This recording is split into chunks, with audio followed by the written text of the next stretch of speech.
Get out here now, James. You've got exactly 60 seconds before we break down this goddamn door. The voice beyond the door carried that distinct tone of authority I knew all too well from my service days. A cop, definitely ex military, and he wasn't bluffing. I stood in the foyer of my own home, trying to make sense of the chaos unfolding. Dawn had barely begun painting the sky in shades of gray, and already everything was going straight to hell. My temples throbbed from interrupted sleep, but my military training kicked in instantly. What was it my old platoon sergeant used to say? A Marine's gotta think faster than the enemy can blink. Sir, this is Sergeant Jensen, City PD, final warning. I exhaled slowly, instinctively assessing the situation. House surrounded, caught at least 3 patrol cars in my peripheral vision through the window. Neighbors already peeking through their curtains. What a hell of a morning show for the whole damn street. And Sarah, where the hell was my wife? Opening up! I shouted, turning the lock. Just take it easy, fellas. I'm one of the good guys. The door burst open, and 2 cops stormed in with weapons at the ready. Professional movements, precise execution. Definitely not rookies. A third remained outside, covering the perimeter. On your knees, hands behind your head. Listen, I lowered myself to the floor, interlocking my fingers at the base of my skull. I'm Captain James Riley, United States Marine Corps. Let's handle this Marine to service member. Shut your mouth. The senior officer, Sergeant Jensen himself, slapped handcuffs onto my wrists. You have the right to remain silent. My eyes caught movement across the street. Sarah, my wife, stood there, hand pressed against her mouth, and next to her, dear God. Next to her stood Steve, my best friend since boot camp.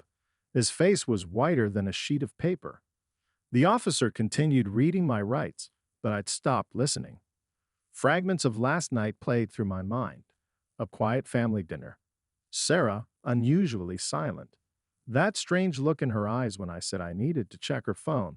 Too many calls lately. James Riley, you're under arrest for domestic violence. Jensen's voice snapped me back to reality. Your wife filed a complaint this morning, with photographs of the injuries. What? I jerked so hard the second cop reached for his holster. What the hell are you talking about? I never laid a finger on her. Tell it to the judge. Jensen yanked me to my feet. Move it. They marched me onto the porch, and the morning air hit my face like a slap. The neighbors weren't even trying to hide their curiosity anymore. Mrs. Parker across the street was already typing furiously on her phone. Tomorrow, the whole town would be buzzing. Marine beats wife. Told you they all come back crazy from war. Daddy? A child's voice stopped me dead in my tracks. My 7-year-old daughter stood at her second-floor window, face pressed against the glass, eyes wide with terror. Everything's okay, princess. I called out, forcing a smile. Daddy will be back soon. This is just a big misunderstanding. In DAC air, Jensen shoved me toward the patrol vehicle. Before they stuffed me into the back seat, I caught sight of Steve saying something urgently to Sarah while she shook her head, wiping away tears. What kind of game are you playing, dear? And why does our old friend look like he's seen a ghost? The door slammed shut, cutting me off from my normal world. 3 years in combat zones, 2 Valor medals, a Purple Heart from that raid, and here I was, riding in cuffs like a common criminal. I caught Jensen's eye in the rearview mirror. Listen, Sergeant, I kept my voice low, just between us. I honestly don't understand what's happening. Can you at least tell me exactly what I'm being charged with? He was quiet for a moment, then sighed. Your wife claims you threatened her with violence. Says you've been having more rage episodes since returning from your last deployment. Claims you hit her last night when she refused to show you her phone. I leaned back against the seat, feeling an icy rage building inside. So she had it all planned out. Used my past against me. Classic play. PTSD-riddled vet beats his wife. Who would doubt that story? She also stated she fears for her life. Jensen added, given your training. My training? I let out a bitter laugh. You served too, Sergeant. Tell me, how many Marines have you known who beat women? He stayed silent, but something shifted in his gaze. Maybe he remembered his own battle buddies, or maybe he noticed the discrepancy. If I really was beating my wife, why wait until morning to file a report? Why not call the cops right away? The cruiser pulled into the police station lot. As they led me through the corridors, one thought kept spinning in my head. Hang in there, Steve. Find the reason. I know you won't let me down. But maybe that thought was a mistake too, because in the station parking lot, I spotted a familiar black Toyota, the same one my old friend usually drove, and it had clearly been there for more than just a few minutes. The holding cell greeted me with the stench of bleach and despair. Concrete walls, steel bars, hard bench, just like in those cheap cop shows. Only now I was on the wrong side of those bars. Wait here, Jensen removed the cuffs. Detective will be with you shortly. I rubbed my sore wrists, feeling that particular rage every sniper knows. Cold, calculating, the kind that helps you keep a target in your crosshairs for hours. Stay frosty, Captain, I told myself. Assess the situation, find the weak points, adapt and overcome. Memory flashed back 3 years. Iraq, Taliban ambush, pinned down in the ruins. Seemed like game over. But Steve had my six, found a gap in the enemy's defense. Got the whole team out. Now he's searching for another way out. Or is he? Captain Riley? A voice from the door made me jump. Tall man in plainclothes, around 50, with salt and pepper hair and eyes that missed nothing. Detective Morrison, let's talk. About how I supposedly beat my wife? I forced a smile. With pleasure. He sat on the bench opposite me, pulled out a notepad. Tell me about last night, Captain. Just the truth. You know they say, lies have short legs. The truth. I leaned forward. Here's your truth, detective. Yesterday I got home at 18:30 hours. Had dinner with my wife. Noticed she was acting strange. Jumpy, constantly checking her phone. Asked what was wrong. She got even more nervous. And you demanded to see her phone.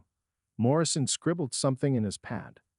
Yes, we've been married 8 years, detective. I know all her patterns. Something was off. And that's when you hit her. No, I shook my head. That's when she said she was tired and going to bed. Locked herself in our bedroom. And this morning, I woke up to cops banging on my door. The detective sat quietly, studying me like some rare specimen. You know, Captain, usually in these cases, suspects act differently. They scream about being set up, demand lawyers, but you're sitting here like you're conducting a mission debrief. I smirked. Isn't that what this is? An operation, detective. I just don't understand the objective yet. But there's someone who does. Someone who got here before my wife. Who?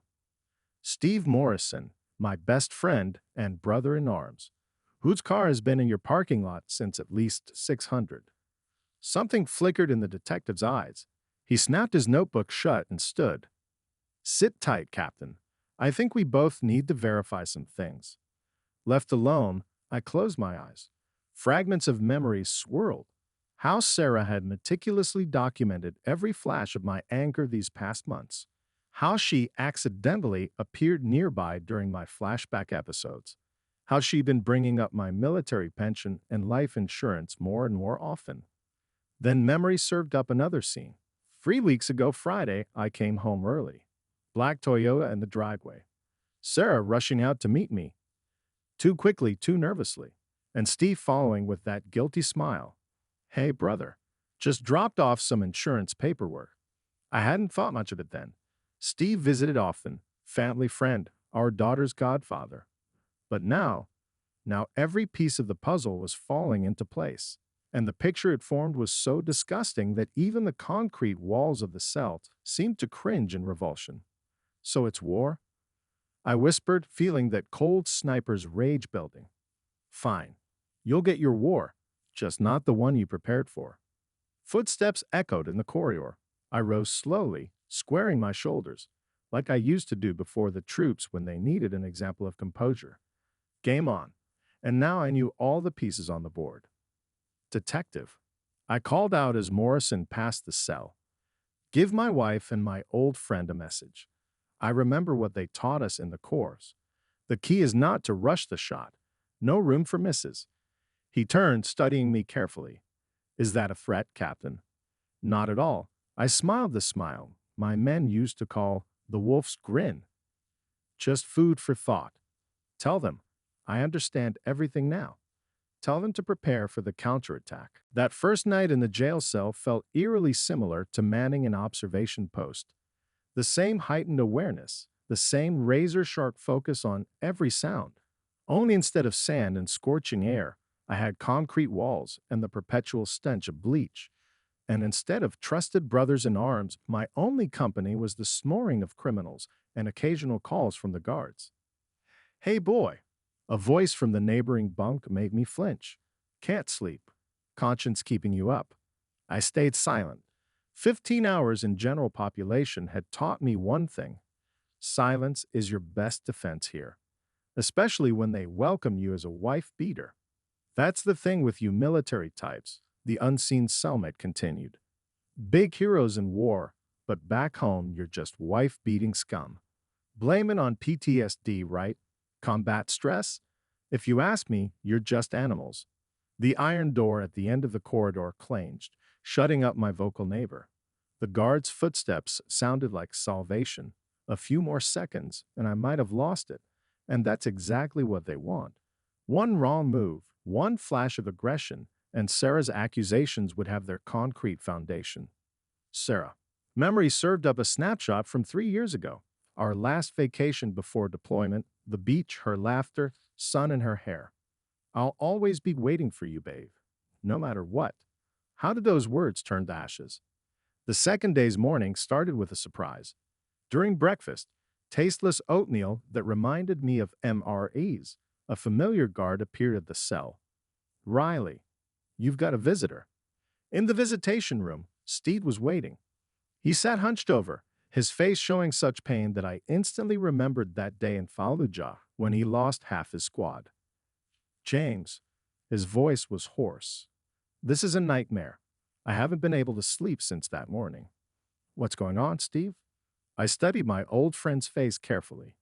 You were there, saw everything from the start.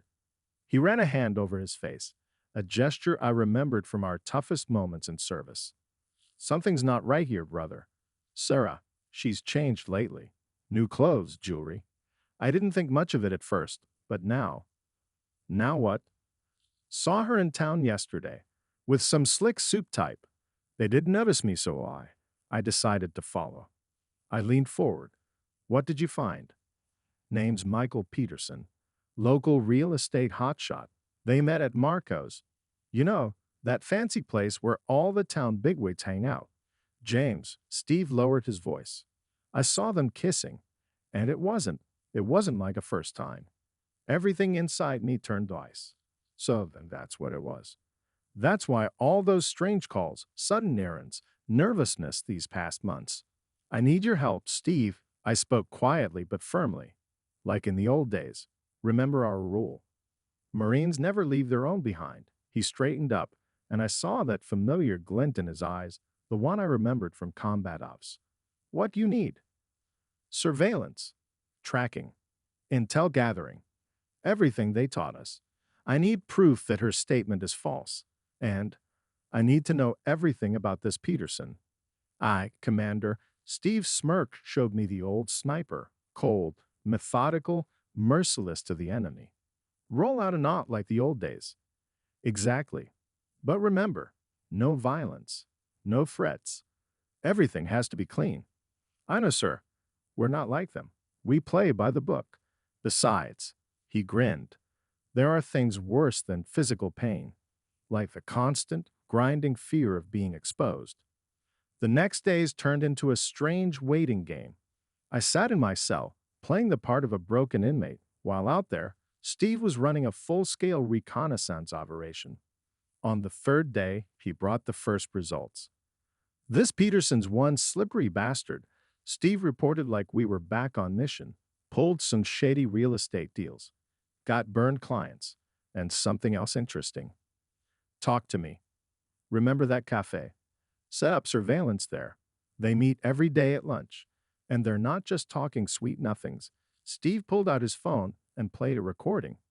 Sarah's voice came through the speaker. Once he's locked up, the house will be ours. Military insurance, pension, it'll all come to me. Michael, baby, we can finally live the way we dreamed. I clenched my fists until my knuckles went white. What else? Oh, yeah, Steve's grim smile returned. The best part. Tailed Peterson to his office yesterday. You know what I found? Sarah's bruises. They're fake. Professional theater makeup, which she applied right there in his office. Got photos and video. Son of a bitch. I exhaled. So it was all staged. From start to finish. But that's not all. I hacked their messages. They've been planning this for months. Every outburst, every flashback, she deliberately provoked you, recorded it, building the image of an unstable veteran. I leaned back in my chair, feeling the sniper's cold rage growing. Good work, Sergeant. Now we need a plan. Already got one. Steve leaned closer. Remember what they taught us in Recon. The best way to destroy your enemy is to make them expose themselves. And he began outlining the plan. A plan worthy of our best military operations. A plan that utilized all our surveillance and psychological warfare skills. A plan designed to teach a lesson to those who dared to play with a Marine's honor. First phase, total surveillance. Steve laid out the scheme on the visitation room table like an op map. I've set up cameras around his office, the cafe, and his house. Military-grade minicams. Thank God for old connections. Drones monitoring their movements. What about conversation recordings? Already on it. Remember Johnson from our platoon? He's in cybersecurity now. He'll help us get access to surveillance cameras in their meeting spots. All legal through official channels. He's got the connections. I nodded, feeling that familiar pre-mission rush. What's next? Psychological pressure. Remember how we worked with enemy observers? Made them think we were everywhere and nowhere at once. Ghost in the mist, I smirked, remembering our old tactic. Exactly. I'll start appearing at their meeting spots. Full dress blues, medals and all. Just sitting there watching. Each time, a little closer. They'll start getting nervous, making mistakes. And meanwhile, I'm digging into Peterson. His real estate business, it's one big scam. Already found 3 defrauded clients willing to testify. But the real goldmine is his finances. Something's fishy there, brother. Too much cash, too clean books. I saw that familiar fire in my friend's eyes, the one that always appeared before a complex mission. Steve was in his element, tracking, gathering intel, preparing for the strike.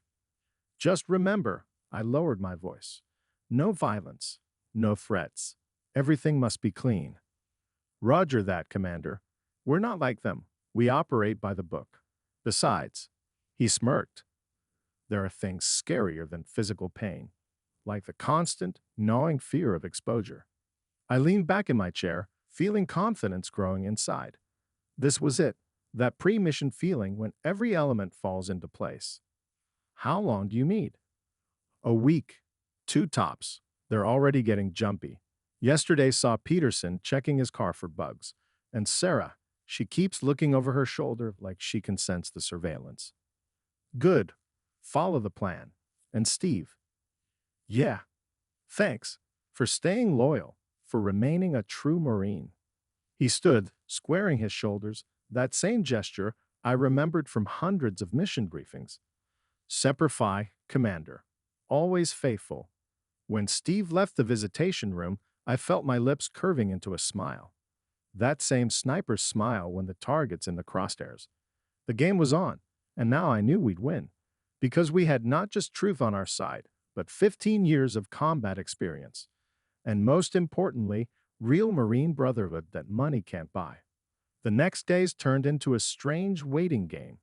Prison routine, reveille, head count, chow, yard time, mixed with rare but intense visits from Steve.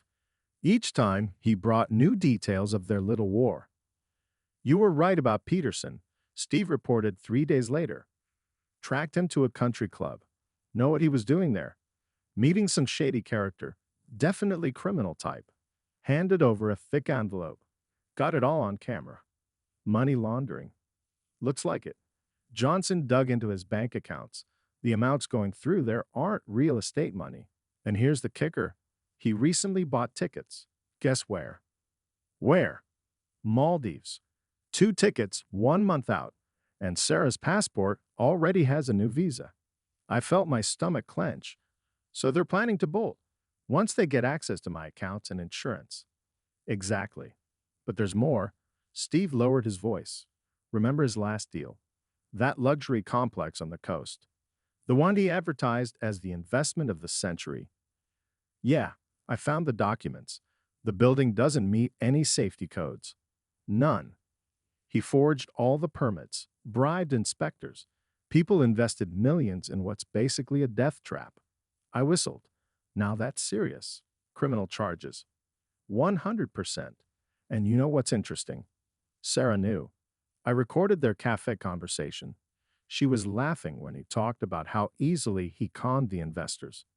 And our ghost operation. Steve grinned, working like a charm. Yesterday, I sat in that cafe, 2 tables away from them. Full-dress blues, medals on display. They pretended not to notice, but Sarah spilled her coffee 3 times, and Peterson's hands were shaking so bad he couldn't light his cigarette. I smiled. Fear, still the best weapon. We learned that in Iraq, remember, what did the old surgeon used to say? A bullet kills once, but fear kills every second. And that's not all. Steve pulled out his phone. Watch what I caught yesterday. The screen showed Sarah and Peterson in a heated argument in his office parking lot. No sound, but their body language told the story. She was furious about something, and he was snapping back. At one point, she tried to slap him, but he caught her wrist, roughly. They're starting to crack, Steve commented, turning on each other. A little more pressure, and their whole scheme will collapse on its own. Good, but we need ironclad evidence, something that will make them confess. Already working on that. Remember Martha from next door, the one who knows everything about everyone. The old gossip from the 3rd floor. That's her. Turns out she's got a security camera pointing right at your front porch, and she keeps months of recordings. Just then, a guard poked his head in. Time's up. 1 more minute. Steve turned to me. Stay strong, brother. It'll be over soon. And remember, we're not seeking revenge. We're restoring justice. I nodded. Follow the plan, Sergeant. And be careful. A cornered rat can be dangerous. Not my first rodeo, Commander. Not my first. Back in my cell, I felt real hope for the first time since this started. The plan was working. The enemy was making mistakes. And most importantly, I had a true friend whose combat skills proved just as effective in this civilian war as they had been on the battlefield.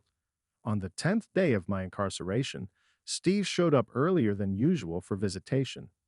His eyes burned with that special fire I remembered from successful combat operations. They've cracked, Commander, he blurted out as soon as he sat down.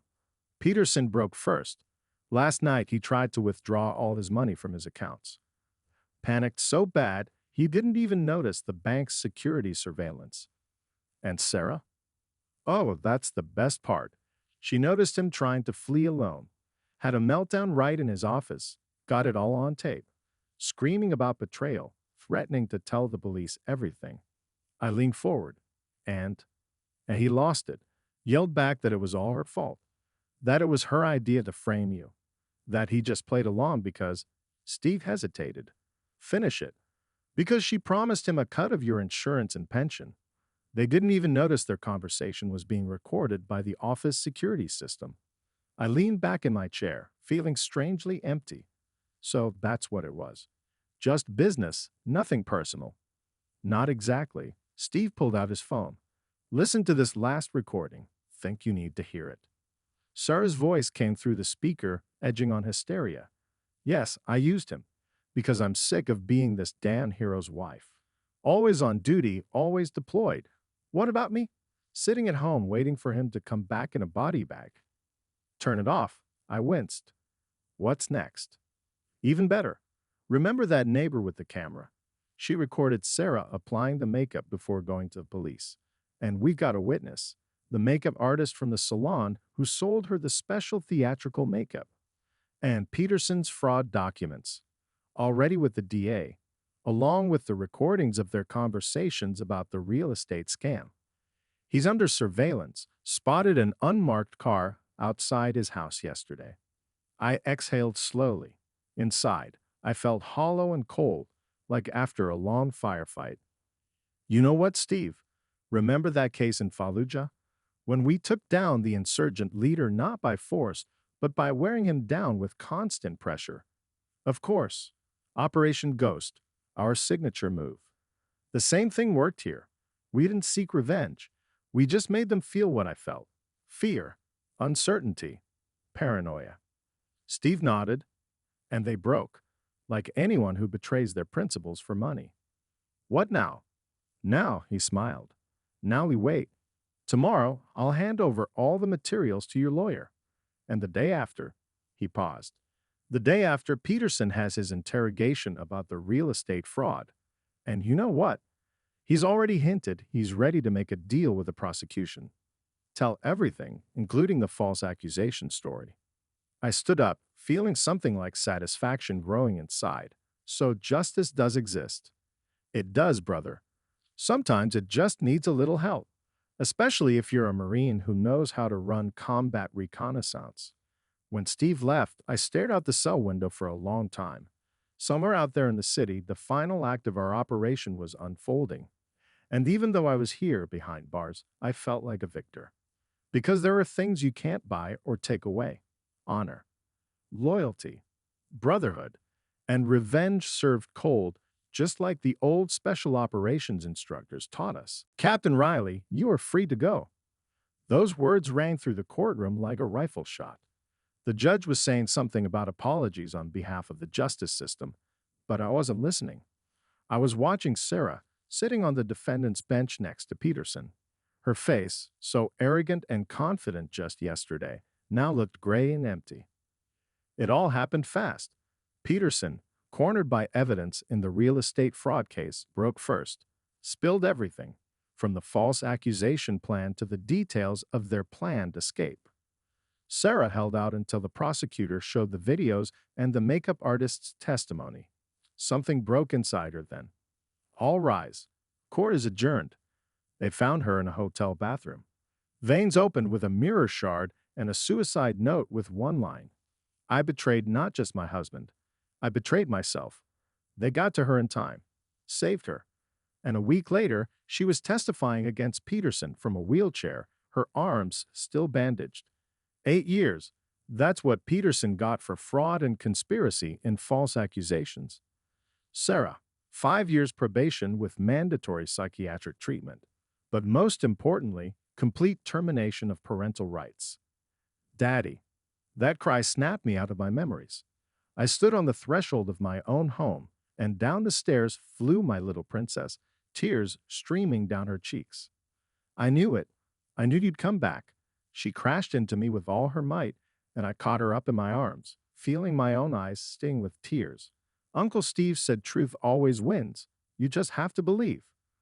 It sure does, baby girl. I held her close, breathing in the familiar scent of her hair, especially when real Marines are fighting for it. And Mom, her voice trembled. Is she really bad? Uncle Steve said she's very sick and needs treatment. I closed my eyes for a moment, choosing my words. You know, sometimes grown-ups do stupid things, terrible things, but that doesn't mean they were always bad.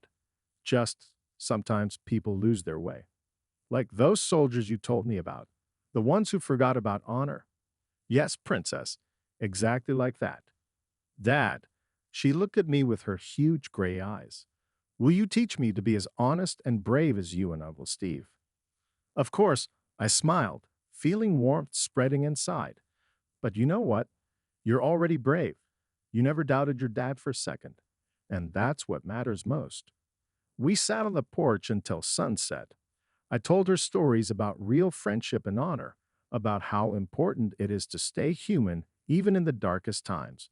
And she listened, her head on my shoulder, sunset reflecting in her eyes. Somewhere in the city, Sarah was preparing for her first therapy session.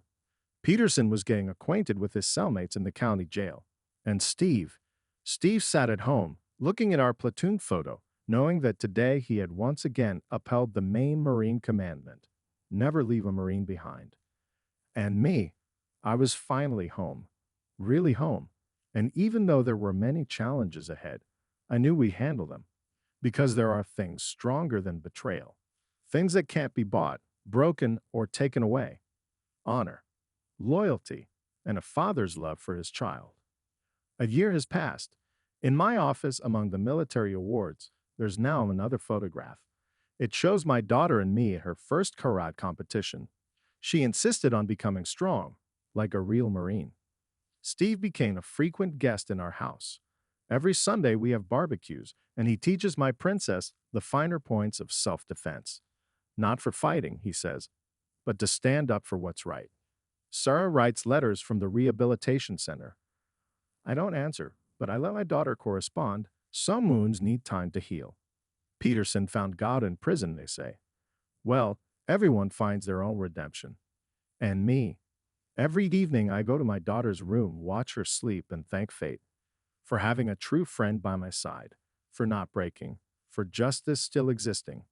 And every morning, seeing my daughter off to school, I see that light in her eyes, the light of absolute faith in good and justice. The same faith that neither betrayal, nor lies, nor attempts to destroy our family could kill. Because there are things evil can't touch. Eternal values passed from father to daughter, from heart to heart, from Marine to a new generation of truth defenders.